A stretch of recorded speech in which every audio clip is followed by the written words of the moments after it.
하느님의 교사의 특성은 무엇인가? 1. 하느님의 교사들은 표면적인 특성에 있어서 전혀 닮지 않았다.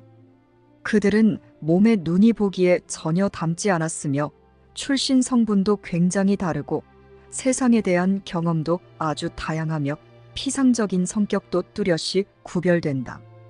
그리고 하느님의 교사로서 기능하기 시작하는 단계에서 그들은 자신을 하느님의 교사로 확고히 세워줄 도다 심오한 특성들을 아직 습득하지 못한 상태다. 하느님은 당신의 교사들에게 특별한 선물을 주신다. 왜냐하면 그들은 하느님의 속죄 계획에서 특별한 역할이 있기 때문이다. 그 선물의 특별성은 물론 일시적일 뿐이며 시간 밖으로 데려다주는 수단으로서 시간 안에 놓여 있다. 교수, 학습 상황은 거룩한 관계에 맞춰 조정되는데 이러한 거룩한 관계에서 태어난 특별한 선물은 배움에서 상급 수준에 도달한 모든 교사의 특성이 된다. 이런 점에서 그들은 모두 똑같다. 이 하느님의 아들들 가운데 있는 모든 차이는 일시적이다. 그럼에도 불구하고 시간 안에서 하느님의 상급 교사들에게는 다음과 같은 특성이 있다고 말할 수 있다. 신뢰. 3. 하느님의 상급 교사들이 자신의 기능을 이행하는 능력은 신뢰라는 토대에 놓여 있다. 지각은 배움의 결과다. 사실 원인과 결과는 결코 분리되어 있지 않으므로 지각은 곧 배움이다. 하느님의 교사는 세상을 신뢰한다. 왜냐하면 그들은 세상이 지어낸 법칙의 지배를 받지 않는다는 것을 배웠기 때문이다. 세상은 권능의 지배를 받는다. 그 권능은 그에게서 비롯된 것은 아니지만 그의 내면에 있다. 바로 이 권능이 모든 것을 안전하게 지켜준다. 바로 이 권능을 통해 하느님의 교사는 용서받은 세상을 바라본다. 4. 일단 이런 권능을 경험하면 자신의 보잘것없는 힘을 다시 신뢰하는 것은 불가능하다. 독수리에 막강한 힘이 주어져 있거늘 누가 참새의 변변찮은 날개로 날려 하겠는가? 하느님의 선물이 앞에 놓여 있거늘 누가 애고의 초라한 공물을 믿으려 하겠는가? 그렇다면 과연 무엇이 그로 하여금 이러한 전환을 하도록 이끄는가? 5. 첫 번째로 그는 소위 무효화의 기간이라 부를 수 있는 시기를 거쳐야 한다.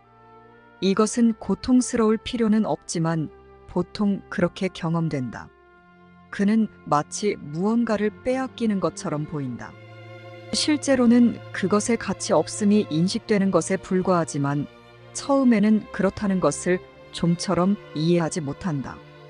지각자가 어떤 것을 다른 관점에서 볼 수밖에 없는 위치에 있지 않는 한 그 가치 없음을 어떻게 지각할 수 있겠는가? 그는 아직 그러한 전환을 완전히 내적으로 이뤄낼 수 있는 위치에 있지 않다. 따라서 그 계획은 때로 외적인 상황처럼 보이는 것에서의 변화를 요할 것이다. 이런 변화는 항상 도움이 된다. 하느님의 교사가 그만큼 배웠을 때 그는 두 번째 단계로 넘어간다. 6. 다음으로 하느님의 교사는 가려내는 기간을 거쳐야 한다. 이것은 언제나 다소 힘들다.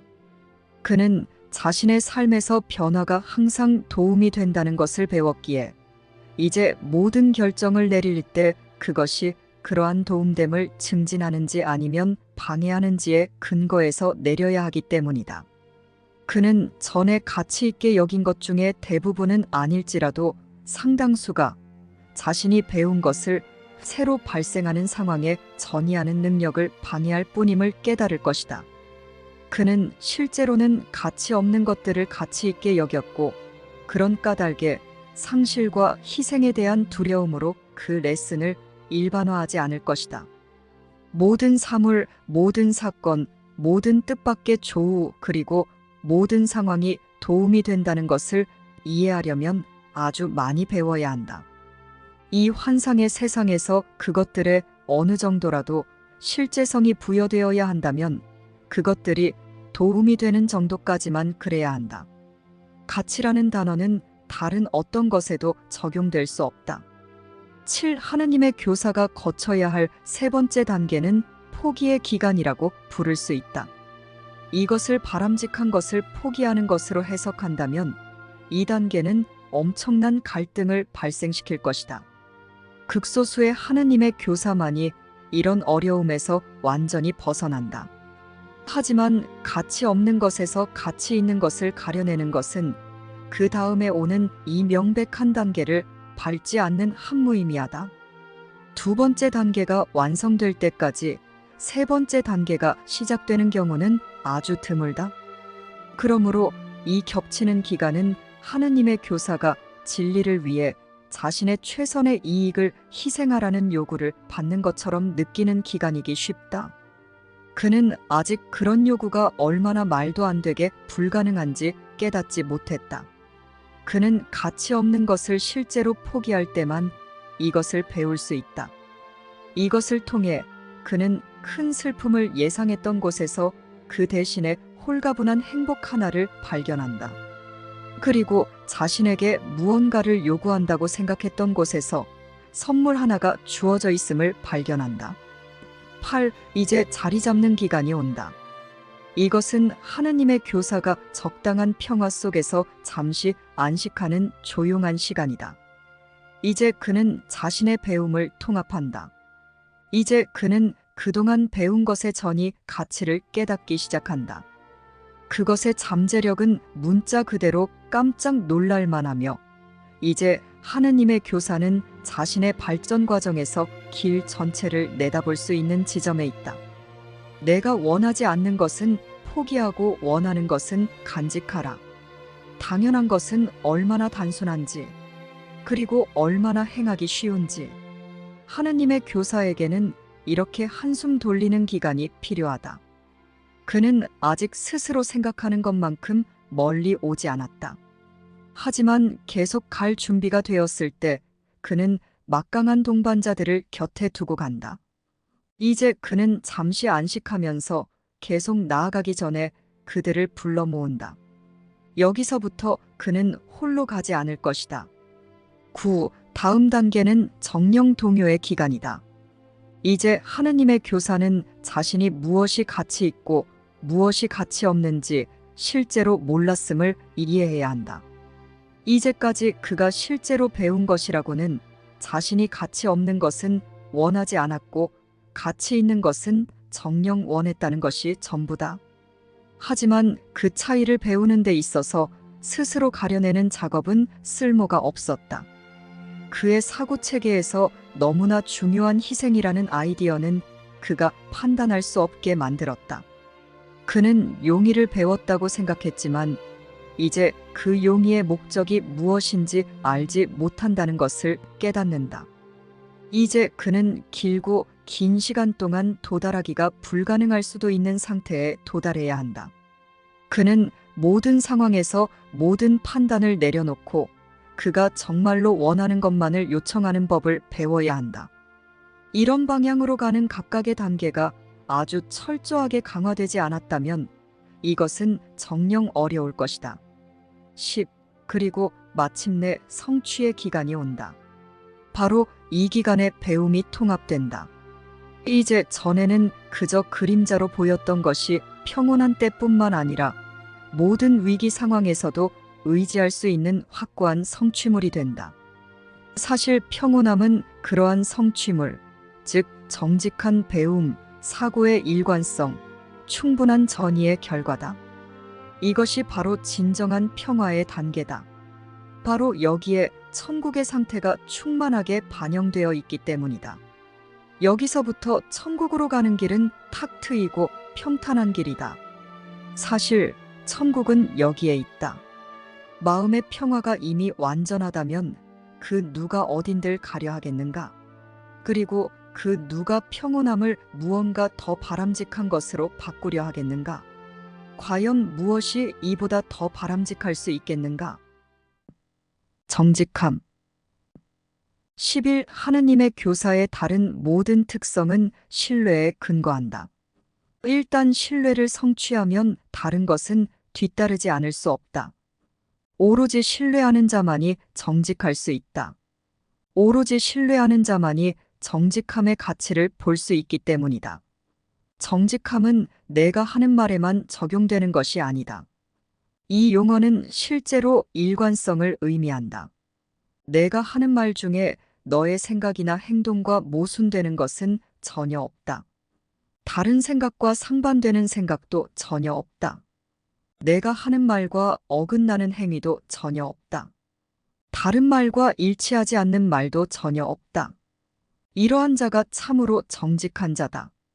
그 어떤 수준에서도 그는 자기 자신과 갈등하지 않는다. 따라서 그는 그 누구와도 그 무엇과도 갈등할 수 없다. 12 하느님의 상급 교사들이 경험하는 마음의 평화는 주로 그들의 완벽한 정직함 덕분이다. 속이려는 소망만이 전쟁으로 이어진다. 자기 자신과 일치하는 자는 갈등을 상상조차 할 수 없다. 갈등은 자기 기만의 불가피한 결과이며 자기 기만은 정직하지 않음이다. 하느님의 교사에게 시험이란 없다. 시험은 의심을 함축하는데 하느님의 교사가 확고하게 근거하고 있는 신뢰는 의심을 불가능하게 만든다. 따라서 그는 성공할 수만 있을 뿐이다.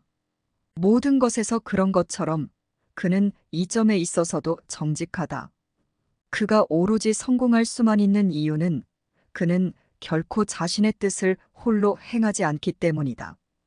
그는 온 인류를 위해, 온 세상과 그 안의 모든 것을 위해, 겉모습 너머에 변하지 않고 변할 수 없는 것들을 위해, 그리고 하느님의 아들과 그의 창조주를 위해 선택한다. 그가 어떻게 성공하지 않을 수 있겠는가? 그는 자신의 선택을 확신하면서 완벽한 정직함 속에서 선택한다. 관용 13. 하느님의 교사는 판단하지 않는다. 판단하는 것은 정직하지 않게 되는 것이다. 그것은 내가 갖지도 않은 지위를 떠맡는 것이기 때문이다.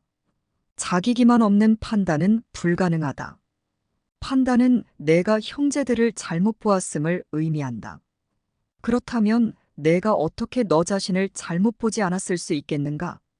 판단은 신뢰의 결핍을 함축하는데 신뢰는 여전히 하느님의 교사가 가진 전체 사고체계의 기반을 이룬다. 신뢰가 상실되면 그의 모든 배움이 사라진다. 판단이 없다면 모든 것을 동등하게 받아들일 수 있다. 왜냐하면 과연 누가 그와 달리 판단할 수 있겠는가? 판단이 없다면 모든 이가 형제들이다. 왜냐하면 과연 누가 따로 떨어져 있겠는가? 판단은 정직함을 파괴하고 신뢰를 산산조각 낸다. 그 어떤 하느님의 교사도 여전히 판단하면서 배우기를 바랄 수는 없다. 온유함 14. 하느님의 교사에게 해침은 불가능하다. 그는 해칠 수도 해침을 당할 수도 없다. 해침은 판단의 결과다. 해침은 정직하지 않은 생각에 뒤따르는 정직하지 않은 행위다. 그것은 어떤 형제에 대한, 따라서 자기 자신에 대한 유죄 판결이다. 그것은 평화를 끝장내고 배움을 부정한다. 그것은 하느님의 커리큘럼이 부재하며 정신 이상이 그 자리를 대신 차지했음을 입증한다. 하느님의 교사라면 누구나 해치려는 경향은 자신의 기능을 완전히 망각하게 만든다는 것을 훈련 과정에서 반드시 배워야 하며 그것도 상당히 일찌감치 배워야 한다. 해치려는 경향은 그를 혼란스럽고 두려워하고 분노하고 의심하게 만들 것이다. 그것은 성령의 레슨을 배우는 것을 불가능하게 만들 것이다.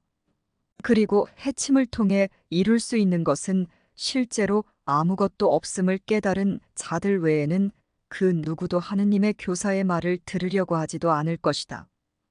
해침으로부터는 어떤 이득도 볼 수 없다. 15. 그러므로 하느님의 교사는 전적으로 온유하다. 그에게는 온유함의 강함이 필요하다. 구원의 기능은 온유함 속에서 쉬워지기 때문이다. 해치려는 자에게 온유함은 불가능하다. 해침에서 어떤 의미도 보지 않는 자에게 온유함은 그저 자연스러울 뿐이다. 제정신인 자가 과연 이것 말고 어떤 선택이 의미 있다고 보겠는가? 그 누가 천국으로 가는 길을 눈앞에 두고 지옥을 선택하겠는가? 또한 그 누가 한결같고 무한하며 모든 것을 품어 안는 온유함의 강함 대신에 해침에서 나올 수밖에 없는 약함을 선택하겠는가? 하느님의 교사가 가진 힘은 그의 온유함에 놓여 있다. 그는 자신의 악한 생각이 하느님의 아들에게서 나온 것도 아니고 그의 창조주에게서 나온 것도 아님을 이해했기 때문이다.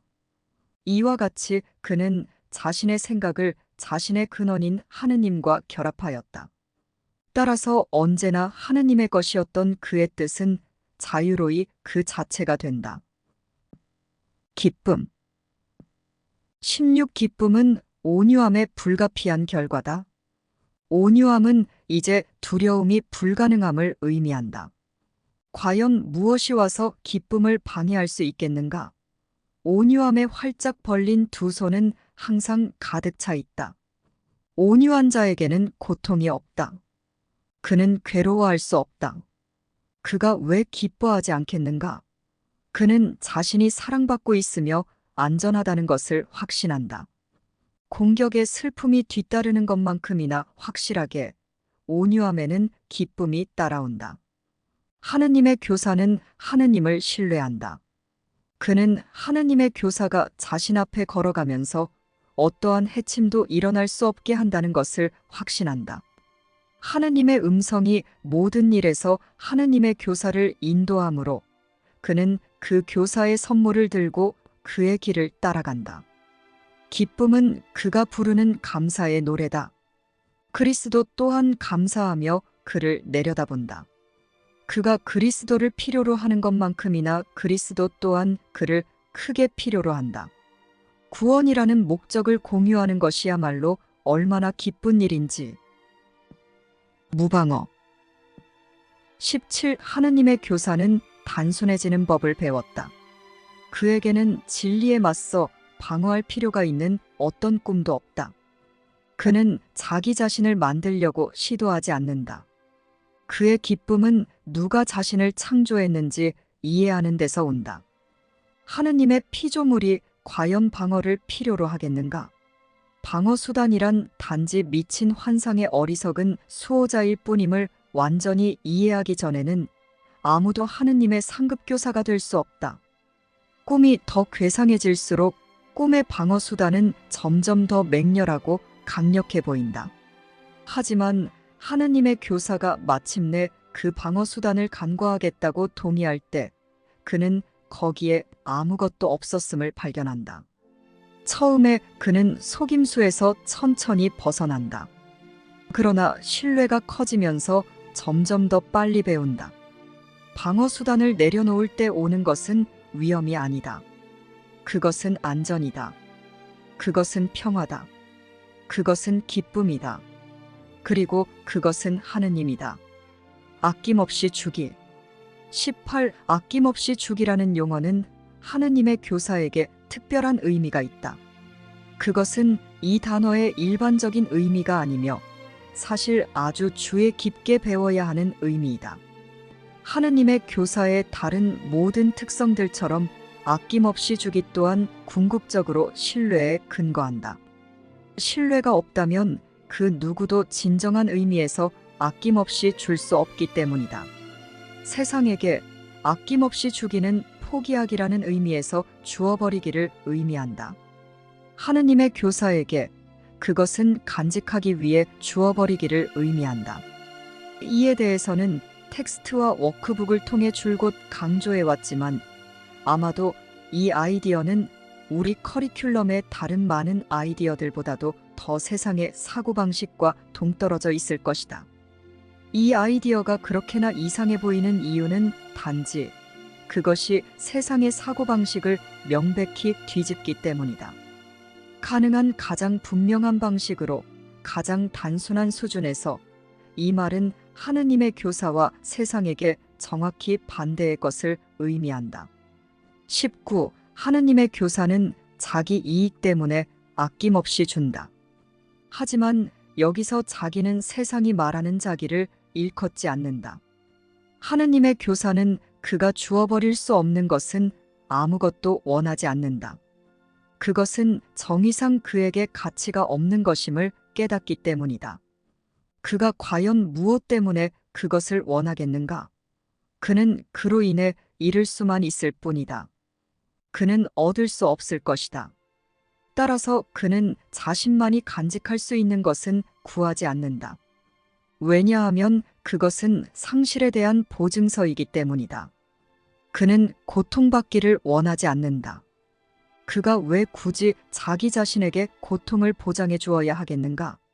그러나 그는 정녕 하느님에게서 온 것, 따라서 하느님의 아들을 위한 것은 모두 자신의 것으로 간직하기를 원한다. 그것들이야말로 본래 그에게 속한 것이다. 그것들이야말로 그가 다른 이들에게 진정으로 아낌없이 줌으로써 영원히 자신의 것으로 지킬 수 있는 것이다. 인내. 20. 결과를 확신하는 자들은 기다릴 수 있으며 불안해하지 않고 기다린다. 인내는 하느님의 교사에게 자연스럽다. 그가 보는 것이라고는 오로지 확실한 결과뿐이다. 그는 때로 그 결과를 아직 모를 수도 있지만 의심하지는 않는다. 그때는 그 응답만큼이나 정확할 것이다. 이것은 지금 혹은 미래에 일어나는 모든 일에 해당된다. 과거 또한 틀림없었다. 모든 것은 그것이 일어난 듯이 보이는 사람뿐만 아니라 세상도 이롭게 했다. 어쩌면 당시에는 이것을 이해할 수 없었을 것이다. 그렇다 하더라도 하느님의 교사는 자신이 과거에 내린 결정이 누구든 고통스럽게 한다면 그 모든 것을 다시 고려할 용의가 있다. 신뢰하는 자에게 인내는 자연스럽다. 그는 시간 안에 있는 모든 것에 대한 궁극적인 해석을 확신하기에 이미 본 것이든 앞으로 올 것이든 어떤 결과도 두려워할 수 없다. 신실함. 21. 신실함의 정도는 하느님의 교사가 커리큘럼에서 얼마나 진보했는지 가늠하는 척도다.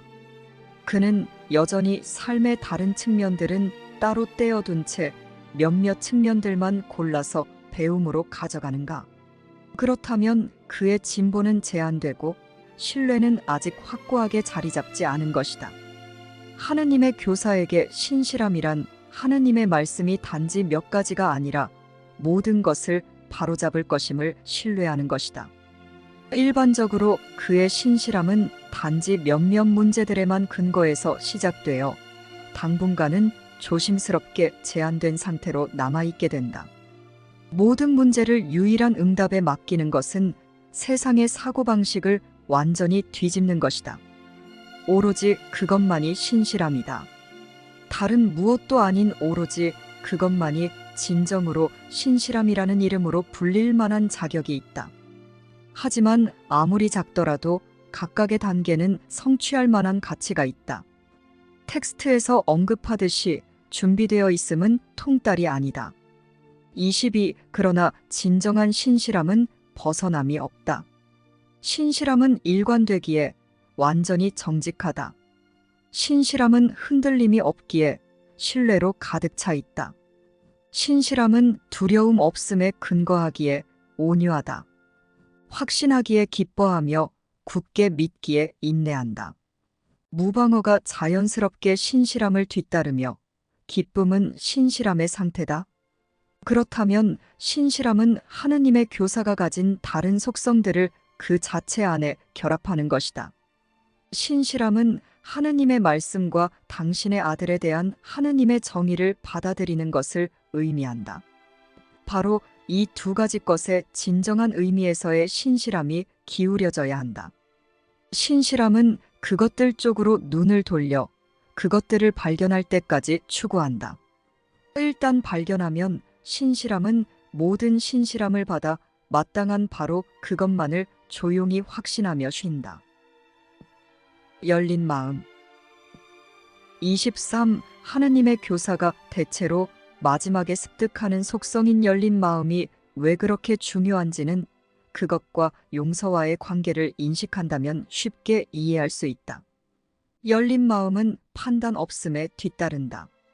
판단이 마음을 걸어 잠가서 하느님의 교사가 들어오지 못하게 하듯이 열린 마음은 그에게 들어오라고 초대한다. 정죄가 하느님의 아들을 악하다고 판단하듯이 열린 마음은 하느님의 음성으로 하여금 하느님을 대신하여 아들을 판단하게 한다. 하느님의 아들에게 죄의식을 투사하는 것이 그를 지옥에 보내듯이 열린 마음은 그에게 그리스도의 이미지가 투사되게 한다. 오로지 마음이 열린 자들만이 평화로울 수 있다. 오로지 그들만이 평화의 근거를 보기 때문이다. 24. 마음이 열린 자들은 어떻게 용서하는가? 그들은 용서를 방해할 수 있는 모든 것을 이미 내려놓았다. 그들은 세상을 정말로 포기했으며 세상이 새롭고도 기쁜 모습으로 자신에게 회복되게 했다. 그 변화는 너무도 영광스러워서 그들로서는 상상도 하지 못한 것이다. 이제 전과 같은 것은 아무것도 없다. 전에는 너무도 둔하고 생기 없어 보이던 것 중에 이제 반짝이지 않는 것이 없다. 그리고 무엇보다도 모든 것이 따뜻한 환영 인사를 보낸다. 왜냐하면 위협이 사라졌기 때문이다. 여전히 남아서 그리스도의 얼굴을 가리는 구름도 전혀 없다. 이제 목표가 성취되었다. 용서는 커리큘럼의 최종 목표다. 용서는 모든 배움 저 너머로 가는 것을 위한 길을 닦는다. 커리큘럼은 자신의 정당한 목표를 넘어서려고 애쓰지 않는다. 용서는 모든 배움이 궁극적으로 수렴되는 커리큘럼의 유일한 목표다. 정령 용서로 충분하다. 25. 너는 아마도 하느님의 교사의 특성 목록에 하느님의 아들이 물려받은 유산은 포함되지 않았음을 알아차렸을 것이다. 사랑, 죄 없음, 완성, 앙, 그리고 영원한 진리와 같은 용어들은 이와 관련해서는 나타나지 않는다. 그것들은 여기에서 너무나 부적절할 것이다. 하느님이 주신 것은 우리의 커리큘럼을 훨씬 뛰어넘기에 그것이 존재할 때 배움은 그저 사라질 뿐이다. 하지만 그것의 존재가 가려져 있는 동안에는 초점은 당연히 커리큘럼에 맞춰져야 한다. 세상의 진정한 배움을 전하는 것이 하느님의 교사들이 가진 기능이다. 정확히 말하자면 그들이 전하는 것은 배운 것에 무효하다. 그것이야말로 세상에서의 진정한 배움이기 때문이다. 완전한 용서라는 기쁜 소식을 세상에 전하는 임무가 하느님의 교사들에게 주어져 있다. 그들은 참으로 축복받았도다. 그들은 구원을 전하는 자들이기 때문이다.